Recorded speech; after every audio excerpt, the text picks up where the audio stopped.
بسم اللہ الرحمن الرحیم۔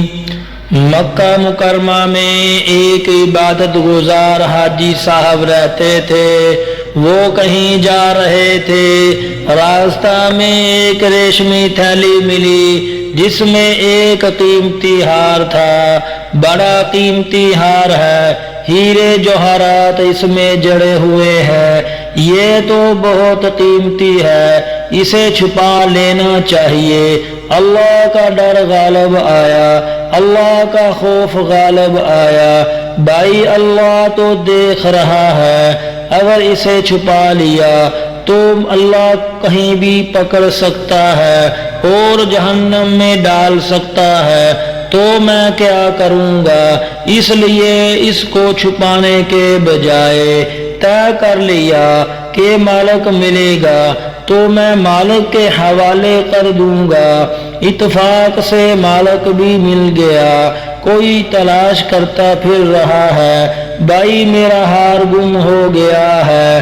انہوں نے کہا بھائی میرے پاس بھی ایک تھیلی ہے، تم دیکھو تمہاری تو نہیں۔ اس نے دیکھا اور دیکھ کر پہچان لیا کہ ہاں یہی میری تھیلی ہے اور یہ میرا ہار ہے۔ وہ بڑا خوش ہوا۔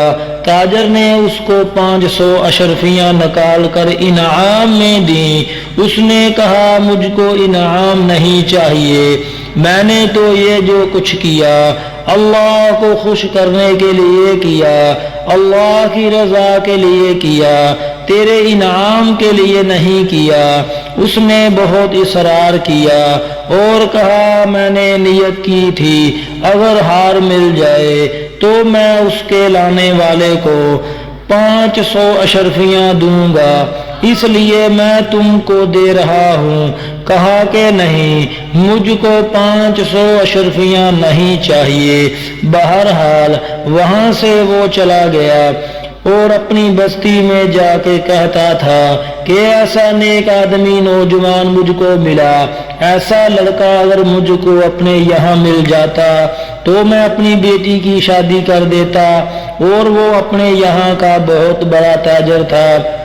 اب اللہ کی قدرت دیکھو، یہ نوجوان مکہ مکرمہ کا رہنے والا تھا، اس کو سفر پیش آیا، سمندری سفر ہے۔ اچانک طوفان آیا اور کشتی ٹکڑے ٹکڑے ہو گئی۔ ایک تختہ کے اوپر یہ لیٹے ہوئے ہیں اور تختہ بہتا ہوا چل رہا ہے۔ تمام ساتھی ادھر ادھر ہو گئے، معلوم نہیں کون ہلاک ہوا اور کون ڈوبا، کون بچا۔ بہتے ہوئے تختے پر جا رہا ہے۔ چلتے چلتے ایک کنارہ پر یہ تختہ رکا، وہاں ایک بستی آباد تھی۔ بستی کے لوگ اتفاق سے آئے ہوئے تھے۔ جب دیکھا کوئی بیچارہ مسافر تختہ کے اوپر بہ رہا ہے تو انہوں نے اس کو نکال لیا اور نکال کر اپنی بستی میں لے گئے۔ وہاں بستی میں رکھا، ان کو ہوش آیا، کھلایا پلایا، آرام کرایا۔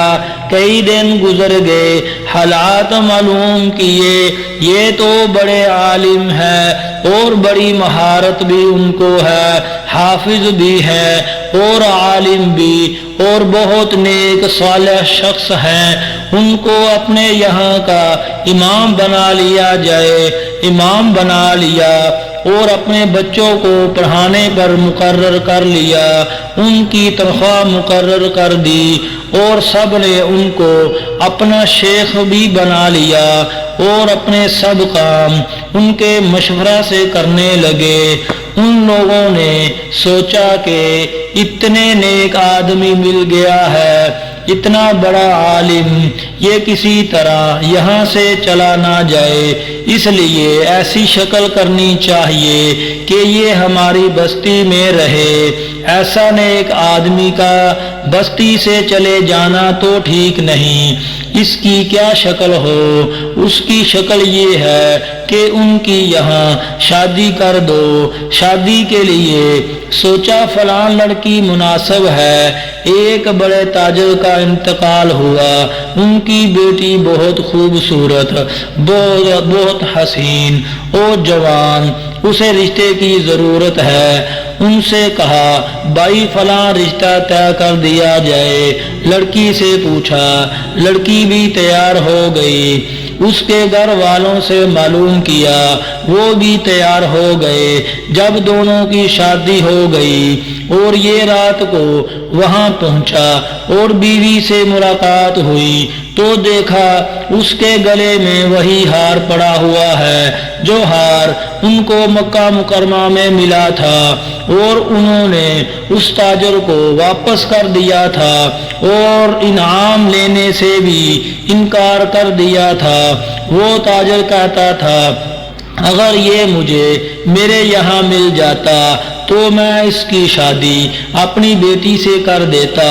اللہ تعالیٰ نے اس نیکی کی برکت سے، اس کے تقوی اور پرہیزگاری کی برکت سے اتنا نوازا کہ تم نے ہمارے ڈر کی وجہ سے ہار واپس کیا ہے۔